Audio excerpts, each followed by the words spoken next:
Here we go. Hello, and welcome to God's Hookups television show. This is Dr. Barbara Young, your host, and this is a show that features up close and personal interviews with guests from all walks of life who share their stories about unexplainable blessings, successful events, and extraordinary miracles and encounters that can only be of God's hookup. You will receive hope, enlightenment, encouragement that will feed your spirit and your soul. Now, to my guest today, Rodney Flowers. How are you? Fantastic. How you doing, Dr. Young? I'm doing great. It's wonderful to see you today. I'm so happy to have you on the show. And for all of you viewers out there, this is the man from Maryland, Rodney Flowers, my guest today. Let me share just a little bit about Rodney. You know, at age 15, he experienced a football injury that left him paralyzed. He was a young, healthy athlete with dreams of a future in the NFL. And his doctors were telling him that he'd never walk again. He could have given up, but there was an inner voice that spoke to him, telling him that his future held so much more. And today he is here to share that so much more, because he's an internationally now recognized transformational speaker. He's traveled the world to share his story and to teach the principles of self-empowerment and positive thinking. And one of the things that he shared with me, everything in life happens for a season. It happens for a reason, and it is a season. And his passion is to inspire and motivate people to overcome challenges, to find strength in adversity, and never, ever give up on their dreams. So today, let me welcome Rodney Flowers as you share your story. Hey, Dr. Young. Oh, man, that's such a beautiful introduction. Thank you so much. Thank you. Well, you know, I'm just grateful to be here. And like you said, I got hurt playing football at a very young age, and it really changed the trajectory of my life. At one point, I thought life was over for me and that I was going to spend the rest of my life in a wheelchair. And there was something in me that just wouldn't accept that, wouldn't receive that, because I felt like you said, there was more.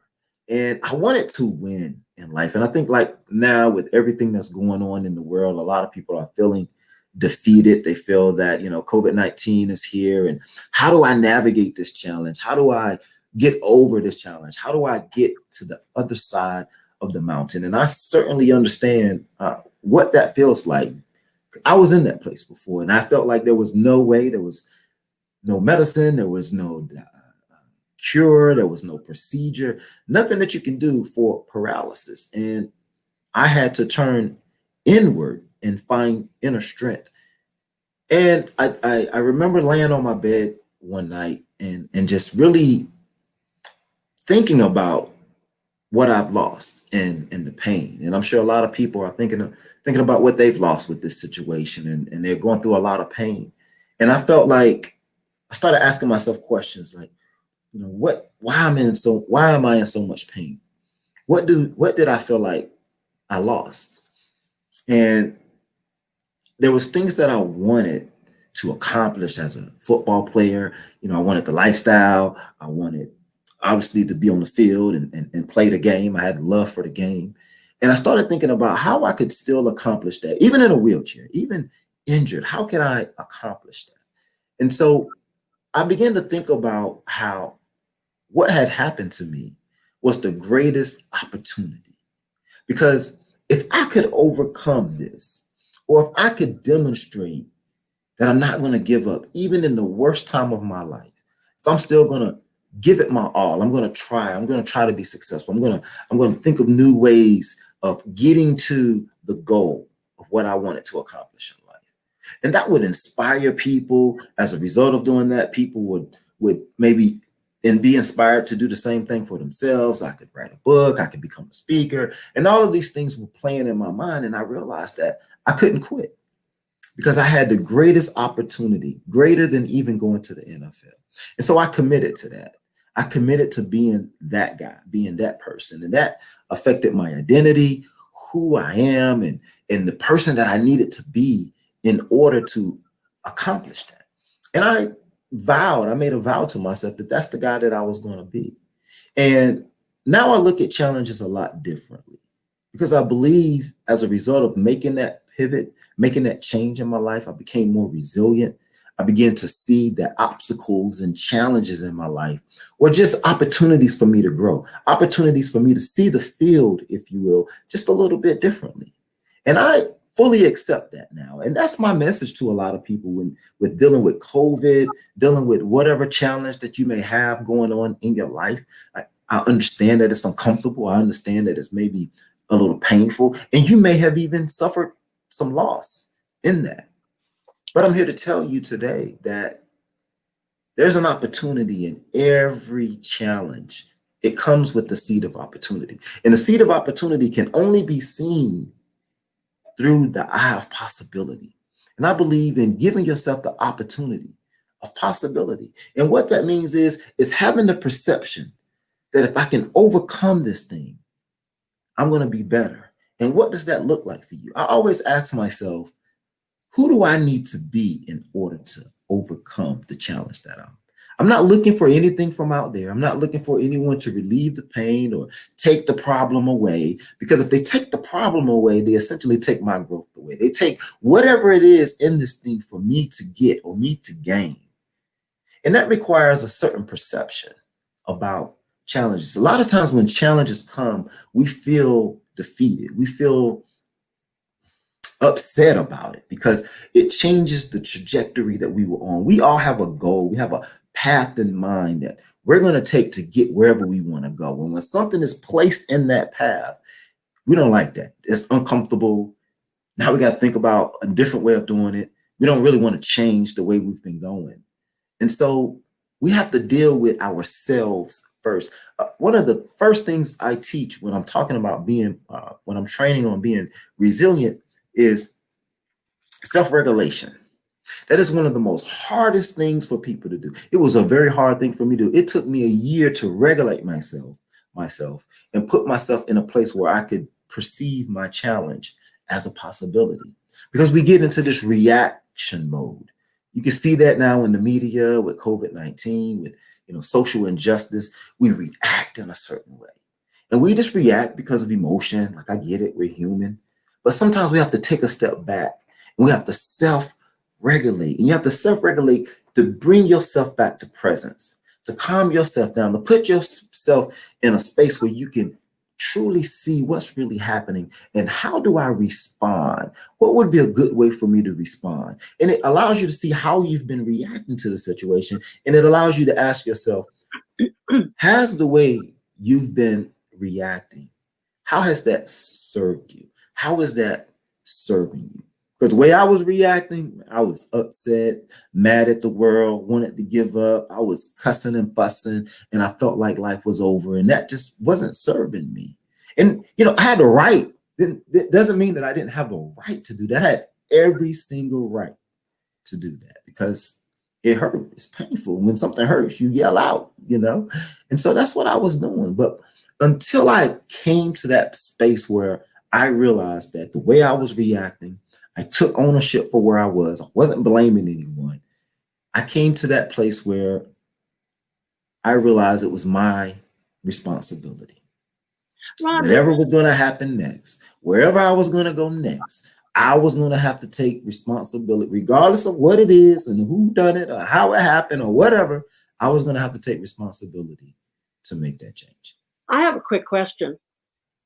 During this, here you are, you're 15 when you experienced this injury that left you paralyzed. Did you get angry with God? Did you know him then? And yes, I did. Yes, I did. I got angry with God. Why did this happen to me? How did you overcome that? Well, so I got angry with God. I'm praying to God to be a great football player, and then this happens, and I was a great football player. But I had to realize that God was giving me a greater opportunity. He was showing me something different, and I had to play a bigger game, right? That was a game of football, and it was a great game, but I was given a bigger game to play. And so I realized that there was no reason for me to be upset with God. In life, you get challenges in life. That's just the way it is. Everyone gets it, right? Everyone experiences challenges. Mine just so happened to be a spinal cord injury. Yours could be, I don't know, whatever yours is. I'm sure you have a list of things that you've gone through in life. Now, some bigger than others, right? Some people may never ever go through being in a wheelchair or dealing with paralysis, and that's okay. There's things that they're dealing with that I would never deal with, right? But everyone has something. And so I had to come to the realization just to take my something, whatever it is that's showing up in my life. I have to take that and I have to take full responsibility for it. And then ask myself, who do I need to be in order to change this, to make this better? Not just for me. Because see, sometimes like it poured out the best in me. It poured out certain things in me that would not have been poured out had it not happened. And those things weren't just for me. Those things for people that know me, people that experience me, people that have encountered me, people that have read my books, people that I don't even know. And so that's the impact that I'm having on the world. And I believe that everyone has a contribution. And sometimes situations and things in life can happen to raise your awareness about who you are, raise your awareness about what you have, raise your awareness about what you can give. Tell me, Ron, did you go through that? You know, at 15, this happened. Did you go through a period where there was sort of a rebellion period, and you had to conquer that rebellion? You know, like, you know, maybe you started to run with the wrong crowd, maybe take a little drink of this or whatever. Absolutely. Yeah, I went through that. I went through that period. I went through the pity party. I went through the entitlement because this happened to me. I'm able to, you know, I can do whatever I want to do. You know, and I even went through the period of no one cares, you know, who cares? I don't care. I got to live like this anyway. But it comes back to that question that I recommended everyone ask themselves when they're in that space. And that's, how does that serve you? Because that just leads to destruction. And I know you see, when we're looking for pain relief, we would revert to those types of behaviors. We would revert to that type of thinking. But it just leads to more of the same. There's no relief in that. It just causes more pain. And so when I realized that, I realized this isn't serving me. What can I do to serve me? What can I do to make my situation better? What can I do to bring out the best in me and for those around me? And let me tell you, because I was in that space of being paralyzed and feeling, you know, dependent, not having any independence, the thing you want to do is, for me, is I wanted to have an impact on the world. I wanted to have an impact. I was a football player, so I wanted to have an impact on my team. That was sort of my mindset in the beginning. I wanted to be a great player, not just for me, but for my team. And so when I was taken out of that environment because I got hurt, I went to the world. What can I do? First, it was family. How can I have a positive impact on my family? And then I realized that my opportunity was so great. Well, how can I have a positive impact on the world? Because what I wanted to see was somebody that had done this, who had overcome a challenge like this. And there was only one person. It was Dennis Bird. He played for the guy that, it wasn't Dennis Bird. I can't remember his last name, but his last name was Bird.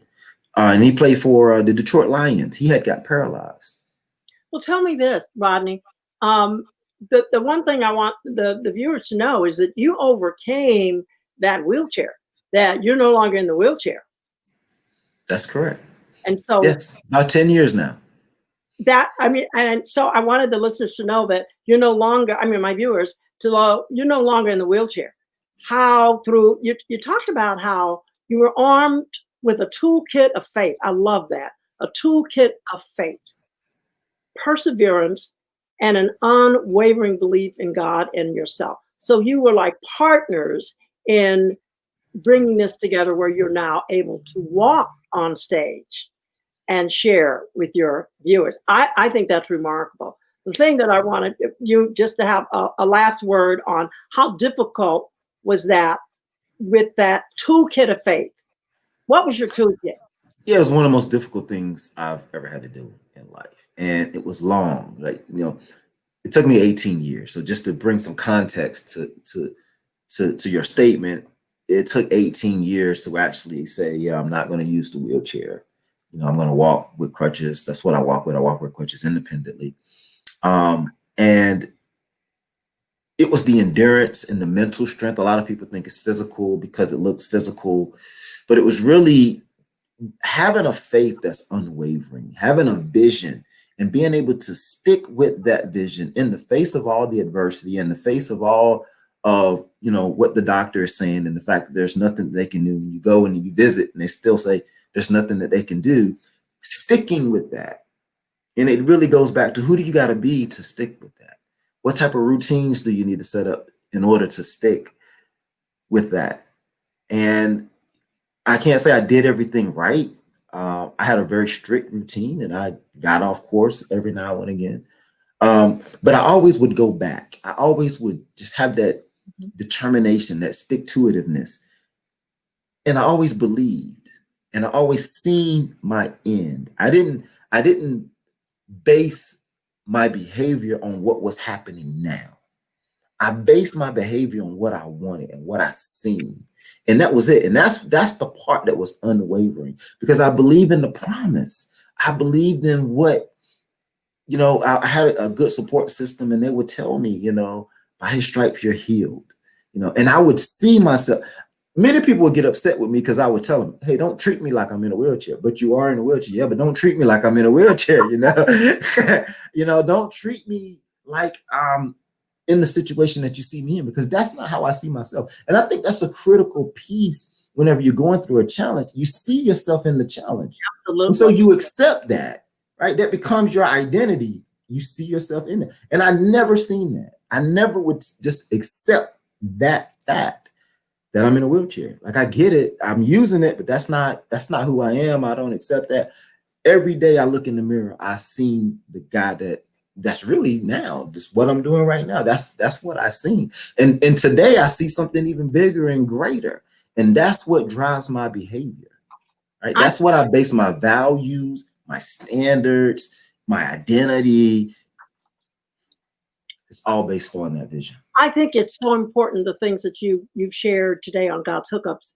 And one of the most important things too is to see yourself in the future. My bishop, and I have to mention him, Bishop Charles Blake, who is the bishop of about 12 million Church of God in Christ followers, and Bishop of West Angeles Church. And he always says, I see you, but I see you much better in your future. Yeah.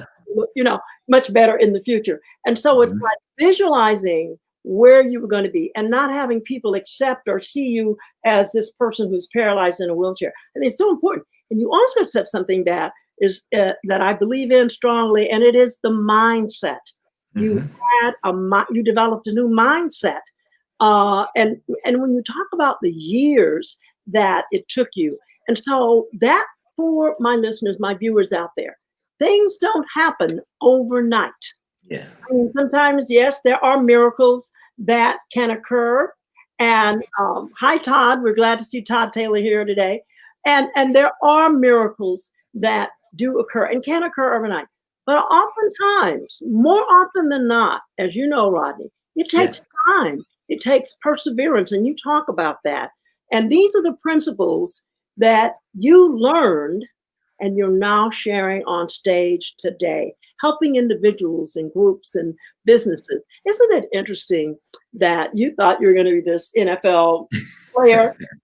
Yeah, with all the crowds in the stands, giving out to Rodney, hey, Rodney, hey, Rodney.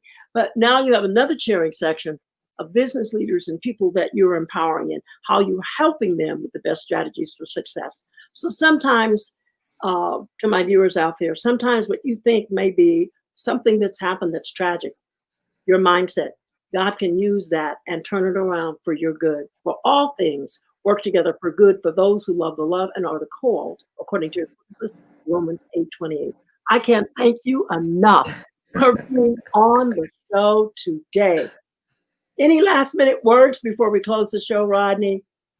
Well, I just want to say thank you for what you're doing in the world and the impact that you are having. It's been so great to meet you and to come on your show and share with your viewers. So I really thank you for that opportunity. Well, thank you. It's just wonderful.